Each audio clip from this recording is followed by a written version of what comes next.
L'exercice 6. En symétrie d'orientation, on appelle un groupe ponctuel l'ensemble des opérations de symétrie d'orientation s'appliquant à un objet. En utilisant les projections stéréographiques suivantes, on a A et B.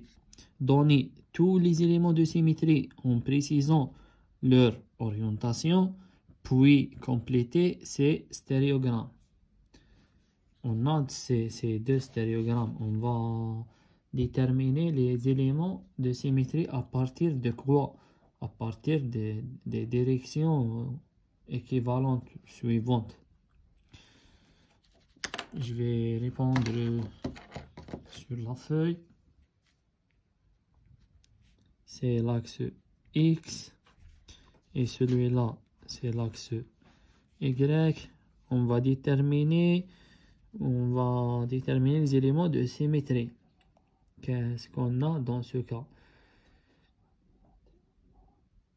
On va commencer d'une direction équivalente et on va la comparer avec les autres. On va trouver le lien entre une direction équivalente et les autres directions équivalentes qu'on a.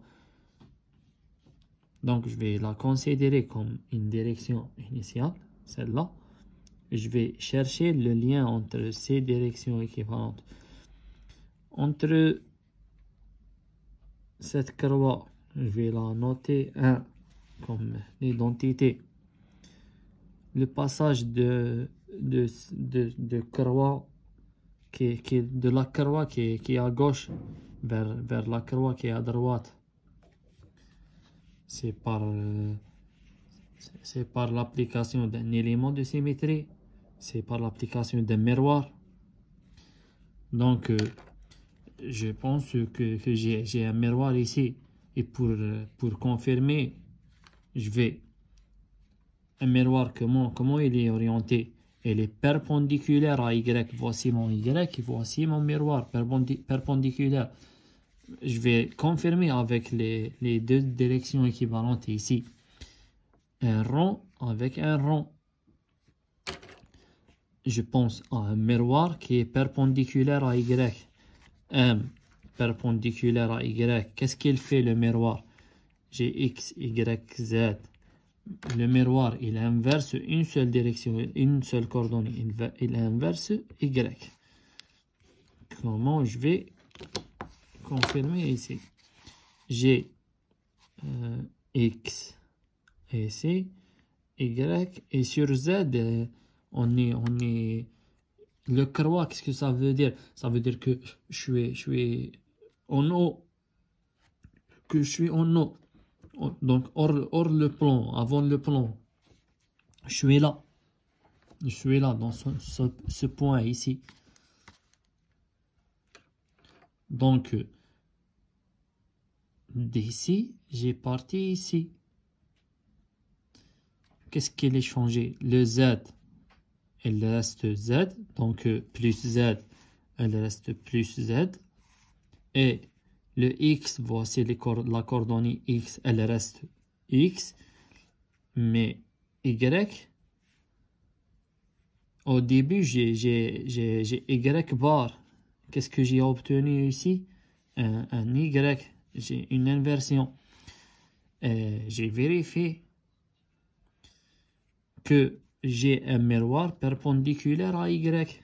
Comment je vais représenter ce miroir qui est perpendiculaire à Y? Un miroir, il est représenté dans la représentation stéréographique par un trait continu. Voici mon miroir.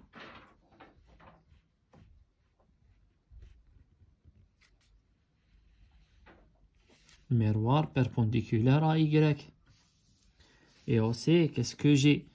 J'ai trouvé le lien entre ma direction de départ, ma direction que j'ai considérée une direction initiale, et avec cette direction équivalente.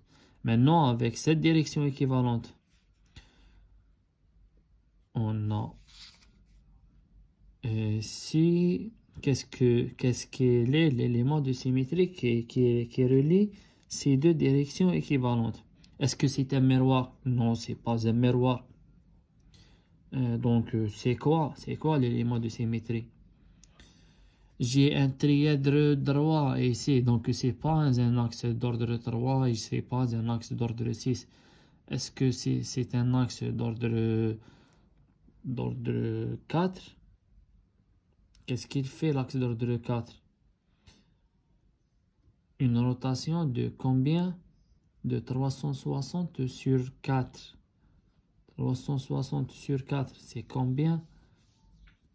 C'est 90. Rotation de 90 degrés.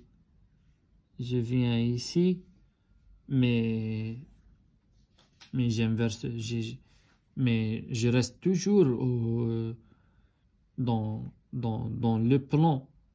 Oh non, je garde toujours la coordonnée Z en valeur avec le signe plus. Je garde toujours le plus Z, pas moins, pas Z bar. Et ici, j'ai un rond. Donc, celui-là, c'est un axe d'ordre 2 parallèle à Y. Voici mon axe. Comment je vais...